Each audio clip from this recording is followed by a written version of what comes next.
အားလုံးပဲမင်္ဂလာပါဆိုမိမကျန်လောကနေကြိုဆိုပါ၏နိုင်ငံတကာသတင်းများတင်ပြသွားမည်ဖြစ်သည်တွန်းဆန်မြို့နယ်တွင်ရာသီမိုးအစိတ်သိမ့်မှုကြောင့်အမျိုးသမီးတဦးသေဆုံးဇွန်လ17ရက်ချင်းပြည်နယ်တွင်ရာသီမိုးစားမှုကြောင့်အမျိုးသမီးတဦးသေဆုံးခဲ့ပြီးအခြားကိုဝန်ဆောင်တဦးမှလည်းကိုဝင်ပြစ်ကျမှုဖြစ်ပွားခဲ့သည်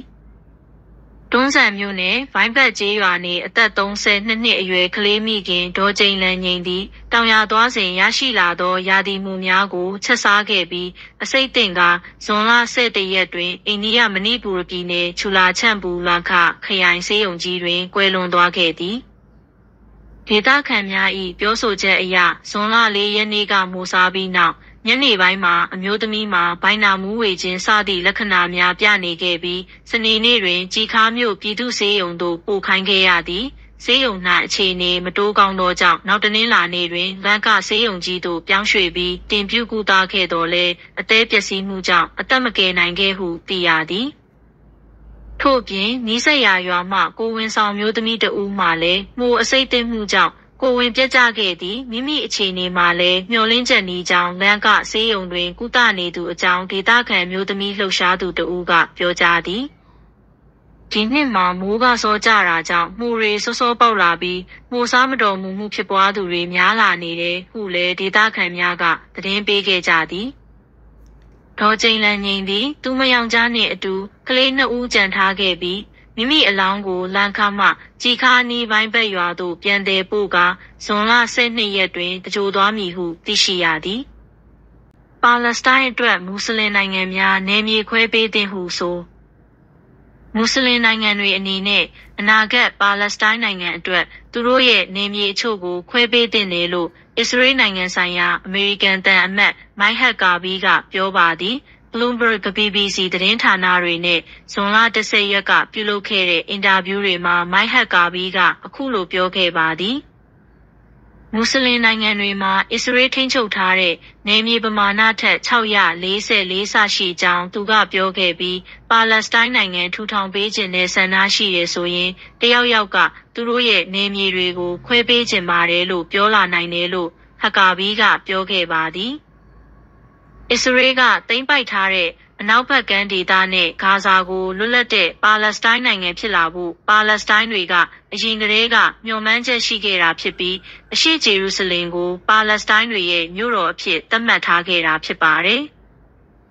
လက်ရှိဟက်ကာဘီရဲ့ပြောကြားချက်အရအမေရိကန်ဟာအနောက်ဘက်ကမ်းမှာပါလက်စတိုင်းနိုင်ငံထူထောင်မဲ့အိမ်မက်ကိုဆက်မထောက်ခံတော့ဘူးလို့လေ့လာသူတွေကသုံးသပ်ပါတယ်။ဝေဖန်သူအများစုကလည်းဟက်ကာဘီရဲ့ပြောကြားချက်ဟာပါလက်စတိုင်းတွေရဲ့နှစ်နိုင်ငံမျှော်မှန်းချက်ကိုပယ်ချလိုက်တာဖြစ်ပြီးဥရောပနဲ့အာရပ်မဟာမိတ်တွေရဲ့အမေရိကန်အပေါ်ယုံကြည်မှုကိုပြပြစေတယ်လို့ဆိုပါသည်အစ္စရေးကတော့လွတ်လပ်တဲ့ပါလက်စတိုင်းနိုင်ငံထူထောင်မဲ့ကိစ္စကိုတောက်လျှောက်ဆန့်ကျင်လာတာဖြစ်ပြီးအမေရိကန်နိုင်ငံသားရေးဌာနနဲ့အင်ဖြူတော်တို့ကတော့ဟက်ကာဘီရဲ့မှတ်ချက်အပေါ်မှာသူတို့ရဲ့ယက်တီချက်ကိုထုတ်ဖော်ပြောလာတာမရှိသေးပါဘူးဟုသိရပါသည်ရုရှားကယူကရိန်းမြို့များကိုအကြီးစားဒုံးကျည်နှင့်ဒရုန်းတိုက်ခိုက်မှုပြုလုပ်ဇွန်လ10ရက်မနက်အစောပိုင်းတွင်ရုရှားတပ်များကယူကရိန်းရှိမြို့နှင့်မြို့အားဒုံးကျည်နှင့်ဒရုန်းများဖြင့်အကြမ်းမဖက်တိုက်ခိုက်မှုပြုလုပ်ခဲ့ကြောင်း AP သတင်းအရဖော်ပြထားသည်ယင်းတိုက်ခိုက်မှုကြောင့်လူ3ဦးသေဆုံးပြီးလူအနည်းဆုံး73ယောက်ဒဏ်ရာရခဲ့ကြောင်းသိရသည်ယူကရိန်းသမ္မတကလည်းယင်းကိုယခု3နှစ်တာစစ်ပွဲအတွင်းဖြစ်ပွားခဲ့သည့်အကြီးဆုံးတိုက်ခိုက်မှုတစ်ခုဟုဖော်ပြထားသည်ရုရှားကမြို့တော်ကီယက်နှင့်တောင်ပိုင်းစိတ်ကမ်းမြို့အိုဒက်ဆာကိုဦးတည်တက်မှတ်တိုက်ခိုက်ခဲ့ကြပြီးတညအတွင်းဒရုန်း315စင်းနှင့်ဒုံးကျည်9စင်းပစ်လွှတ်ခဲ့ကြောင်းယူကရိန်းသမ္မတ၏အွန်လိုင်းထုတ်ပြန်ချက်တွင်ဖော်ပြထားသည်ယင်းတိုက်ခိုက်မှုမှာယခင်ကကီယက်မှရုရှားအပေါ်ပြုလုပ်ခဲ့သောဒရုန်းတိုက်ခိုက်မှုကိုတုံ့ပြန်သည့်ဒုတိယမြောက်အကြိမ်ဖြစ်သည်အခြားအနေနဲ့ဇွန်လ2ရက်တွင်အစ္စတန်ဘူမြို့၌ကျင်းပခဲ့သောဆွေးနွေးပွဲတစ်ခုအပြီးရုရှားနှင့်ယူကရိန်းတို့သည်ဇွန်လ9ရက်တွင်အသက်25နှစ်အောက်စစ်ကောင်စီဝင်များအချို့ကိုအပြန်အလှန်လွှဲပြောင်းနိုင်ခဲ့ကြောင်းလည်းသိရှိရသည် ရုရှားကာကွယ်ရေးဝန်ကြီးဌာနထုတ်ပြန်ချက်အရရင်းတိုက်ခိုက်မှုတွင်ယူကရိန်း၏လက်နက်ထုတ်လုပ်မှုစက်ရုံများစစ်ဌာနချုပ်များတပ်စခန်းများနေတပ်အခြေစိုက်စခန်းများနှင့်လက်နက်သိုလောင်ရုံများကိုဦးတည်တက်မှတ်ကာပြစ်မှတ်အားလုံးကိုထိထိရောက်ရောက်တိုက်ခိုက်နိုင်ခဲ့ကြောင်းဖော်ပြထားသည်အမေရိကန်နှင့်တရုတ်တင်းမာမှုလျှော့ချရေးသဘောတူ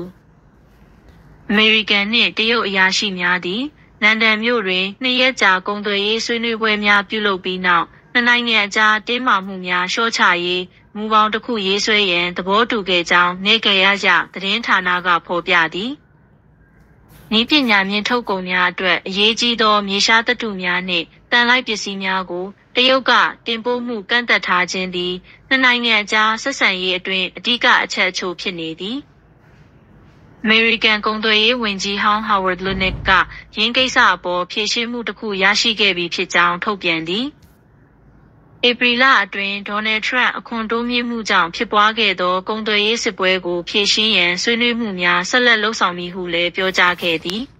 ။ဒီဆွေးနွေးပွဲသည်2 ရက်တာကြာမြင့်ပြီးနာရီ20ကျော်ဆွေးနွေးကြသည့်အချိန်ဖြစ်ပြီးအမေရိကန်ဘက်မှ Scott Bessent Howard Lutnick နှင့် Jamieson Greer တို့ပါဝင်ခဲ့သည်တရုတ်ဘက်မှတော့ဒုတိယဝန်ကြီးချုပ် Li Feng ကဦးဆောင်ခဲ့သည်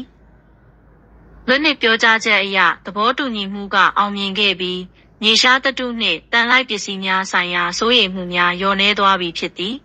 ။သို့သောမေလတွင်တရုတ်ကုန်စည်များကိုအမေရိကန်သို့တင်ပို့မှု35ထိကျဆင်းခဲ့ခြင်းသည်ထရန့်၏ဧပြီလကအခွန်တိုးခြင်းဆုံးဖြတ်ချက်ကြောင့်ဖြစ်ပြီးရင်းပြဿနာအပေါ်မှာအခုအချိန်ထိဖြေရှင်းမှုမရရှိသေးပေ။မကြာသေးမီကဂျီနီဗာတွင်ပြုလုပ်ခဲ့သည့်ကနဦးသဘောတူညီမှုဆွေးနွေးပွဲများတွင်လည်းတစ်ဖက်နှင့်တစ်ဖက်အပြန်အလှန်ဆွဆွဲမှုများသာဖြစ်ခဲ့သည်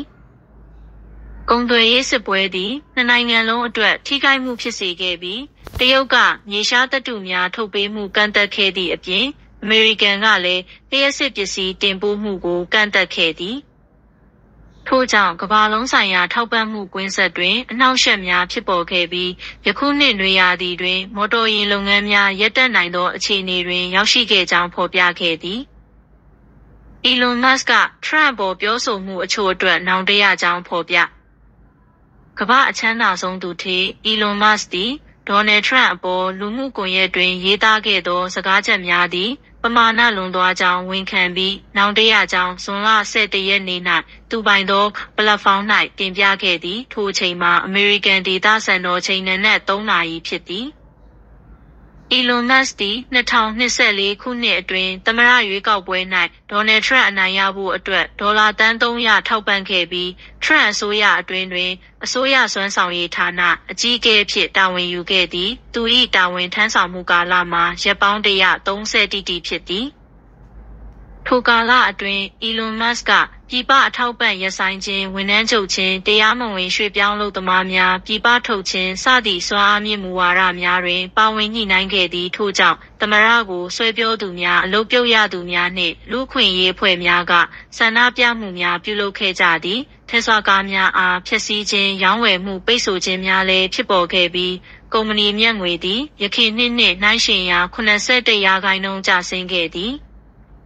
ထိုအခြေအနေများအပြီးတွင် Elon Musk သည်အစိုးရမှနှုတ်ထွက်ကြောင်းကြေညာခဲ့ပြီးမိမိစီးပွားရေးလုပ်ငန်းများသို့ပြန်လှည့်သွားခဲ့သည်ထိုနောက်၌ Musk နှင့် Trump တို့အကြားလူမှုကွန်ရက်တွင်အပြန်အလှန်ဆင်းရဲစကားများပေါ်ပေါက်လာခဲ့သည်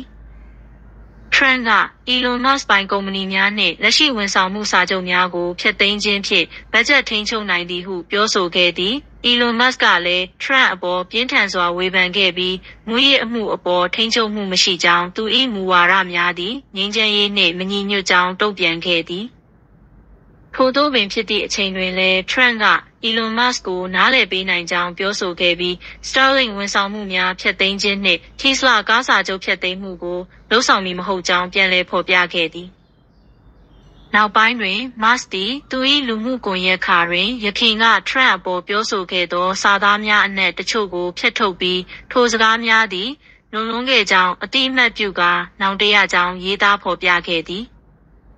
Trump ပေါ်ယုံကြည်မှုကျဆင်းလာမှုကြောင့်အမေရိကန်၏ပုံရိပ်လည်းနိုင်ငံတကာ၌ကျဆင်းလာကြောင်းစစ်တမ်းထုတ်ပေါ်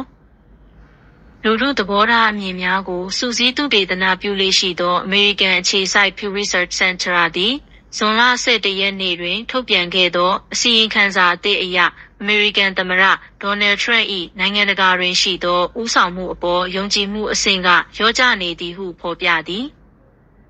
ဤစစ်တမ်းကိုနိုင်ငံ24နိုင်ငံမှလူပေါင်း333ဦးကိုမေးမြန်းခြင်းဖြင့်2025ခုနှစ်ဇန်နဝါရီ10ရက်မှဧပြီ26ရက်အထိကောက်ယူခဲ့ပြီးအမေရိကန်ကိုမပါဝင်ဘဲဆောင်ရွက်ခဲ့ခြင်းဖြစ်သည်။ထိုစစ်တမ်းတွင်ပါဝင်သည့်19နိုင်ငံမှတဝက်ကျော်သောဝေဖန်သူများကထရန့်၏ကမ္ဘာရေးရာဦးဆောင်မှုအပေါ်ယုံကြည်မှုမရှိကြောင်းပြောကြားခဲ့ကြသည်ထို့အပြင်ရွှေ့ပြောင်းရေးမူဝါဒရုရှားယူကရိန်းစစ်ပွဲတရုတ်နှင့်ဆက်ဆံရေးရာသီဥတုပြောင်းလဲမှုနှင့်အစ္စရေးပဋိပက္ခကဲ့သို့သောကမ္ဘာလုံးဆိုင်ရာပြဿနာများအပေါ်ထရန့်၏ကိုင်တွယ်မှုအပေါ်ယုံကြည်မှုနည်းပါးသဖြင့်တုံ့ပြန်မှုအနှုန်းလည်းနှိမ့်နေသည်ထရန့်၏ကိုရေးကိုရာအကျင့်ပေါ်တွင်လည်းမာနကြီးခြင်းအန္တရာယ်ရှိသူဖြစ်ကြောင်းအများစုကသတ်မှတ်ကြပြီးရိုးသားသူဟုယုံကြည်သူများမှာအလွန်နည်းပါးသည်သို့တော်လည်းနိုင်ငံ18ခုအထိရှိသောတုံ့ပြန်သူများကသူအားခိုင်မာသောခေါင်းဆောင်တဦးအဖြစ်မြင်ကြောင်းဖော်ပြထားသည်လက်ရရင်းသဘောထားရှိသူများနှင့်ဥရောပဒေသရှိလက်ရပါတီထောက်ခံသူများကထရန့်ပေါ်ယုံကြည်မှုများခြင်းကိုလည်းသတိပြုရသည်သို့သောပြီးခဲ့သည့်နွေဦးကာလမှစ၍မက္ကဆီကိုဆွီဒင်ပိုလန်ကနေဒါတို့တွင်အမေရိကန်အပေါ်ယုံကြည်မှုက20%ထက်ပိုလျှော့ကျလာခဲ့ကြောင်းဖော်ပြထားသည်ထို့ပြင်အစ္စရေးနိုင်ဂျီးရီးယားနှင့်တူရကီတွင်အပေါ်မှာလည်းအမေရိကန်အပေါ်ယုံကြည်မှုမြင့်လာသည်ကိုစစ်တမ်းတွင်ဖော်ပြထားပြီးအစ္စရေးဟန်ဂေရီအိန္ဒိယနှင့်ကင်ညာတို့တွင်လည်းအရွယ်ရောက်ပြီးသူများအနက်တဝက်ကျော်သောသူများကထရန့်၏ပြည်ပဆိုင်ရာလှုပ်ဆောင်မှုများအပေါ်ယုံကြည်ကြောင်းထောက်ခံကြသည်အဆိုပါစစ်တမ်းများ၏မေးမြန်းမှုအချို့ကိုထရန့်ဒုတိယသက်တမ်းကျမ်းသစ္စာကျိန်ဆိုပြီးနောက်ယူကရိန်းသမ္မတဇယ်လန်စကီးနှင့်တွေ့ဆုံပြီးနောက်ထိုကဲ့သို့ကုန်သွယ်ခွန်ပြဋ္ဌာန်းမည်ဟုထရန့်ကမကြေညာမီကာလအတွင်းကောက်ယူခဲ့သည်ဟု Pew Research Center သည်သတ်မှတ်ချက်ပြုခဲ့သည်အားလုံးပဲကျေးဇူးတင်ပါတယ်ရှင် like subscribe ခေါင်းလောင်းလေးနှိပ်ပြီးဆက်လက်အားပေးကြအောင်နော်